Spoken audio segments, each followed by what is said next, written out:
Abbiamo approvato in Commissione Sanità la delibera sull'alienazione degli immobili dell'URSS 3 di Venezia, una delibera che pone 22 appartamenti in vendita per oltre 8.600.000 euro,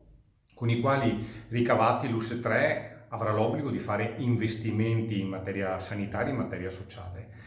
Abbiamo inserito su mia proposta anche 3 indicazioni affinché poi la Giunta possa valutare giuridicamente se fattibili, che sono quelle di dare, in caso di parità di offerta migliorativa, la priorità a chi ci risiede, a chi vuole stabilire la propria residenza o al Comune di Venezia qualora voglia partecipare all'asta, e anche il fatto che chi acquista l'immobile si debba impegnare a non rivendere l'immobile per almeno 8 anni. Crediamo che queste 3 indicazioni possono in qualche modo porre gli appartamenti sulla via della residenzialità.